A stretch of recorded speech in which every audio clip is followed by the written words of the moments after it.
കഷ്ടങ്ങളേറിടുമ്പോ എനിക്കേറ്റമടുത്ത തുണയായി. കഷ്ടങ്ങളേറിടുമ്പോ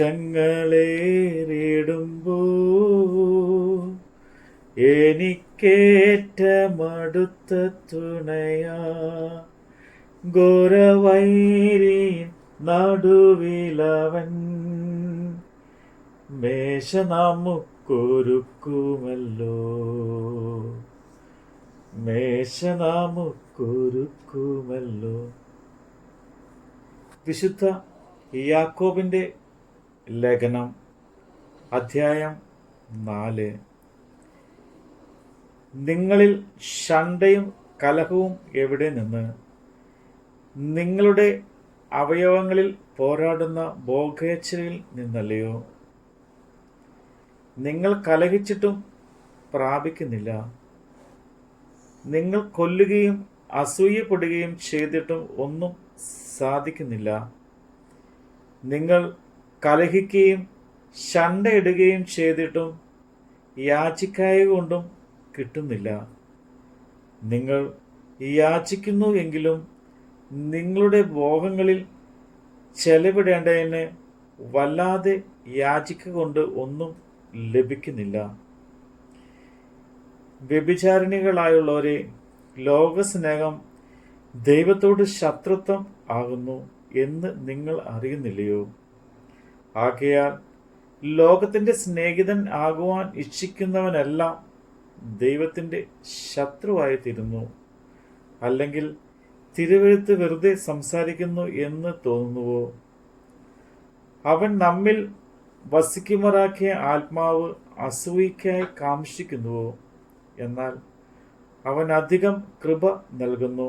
അതുകൊണ്ട് ദൈവം നിഗളികളോട് എതിർത്ത് നിൽക്കുകയും താഴ്മയുള്ളവർക്ക് കൃപ നൽകുകയും ചെയ്യുന്നു എന്ന് പറഞ്ഞിരിക്കുന്നു. ആകയാൽ നിങ്ങൾ ദൈവത്തിന് കീഴടങ്ങുവീൻ, പിശാചിനോട് എതിർത്ത് നിൽപ്പീൻ, എന്നാൽ അവൻ നിങ്ങളെ വിട്ട് ഓടിപ്പോകും. ദൈവത്തോട് അടുത്ത് ചെല്ലുവീൻ, എന്നാൽ അവൻ നിങ്ങളോട് അടുത്ത് വരും. പാപികളെ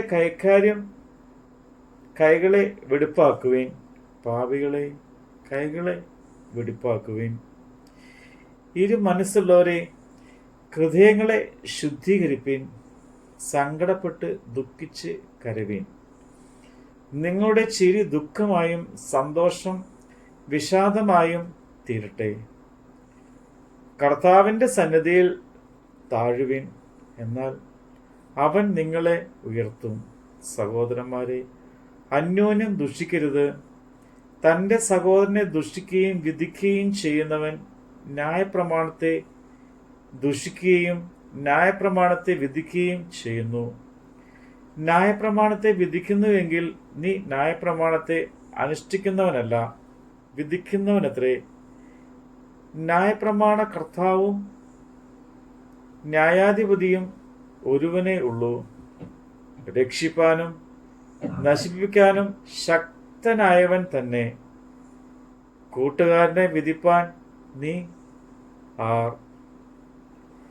ഇന്നോ നാളെയോ ഞങ്ങൾ ഇന്ന പട്ടണത്തിൽ പോയി അവിടെ ഒരാണ്ട് കഴിച്ച് വ്യവഹാരം ചെയ്ത് ലാഭം ഉണ്ടാക്കും എന്ന് പറയുന്നവരെ കേൾപ്പീൻ. നാളത്തേത് നിങ്ങൾ അറിയുന്നില്ലല്ലോ. നിങ്ങളുടെ ജീവൻ എങ്ങനെയുള്ളത്? അല്പനേരത്തേക്ക് കാണുന്നതും പിന്നെ മാഞ്ഞു പോകുന്നതുമായ ആവിയല്ലോ.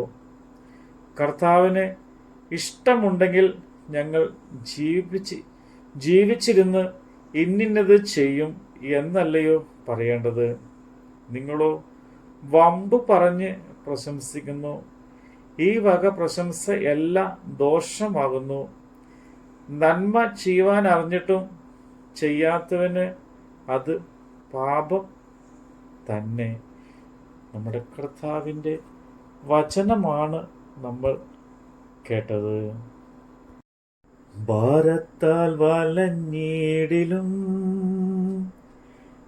തീരരോഗത്താൽ അലഞ്ഞിടിലും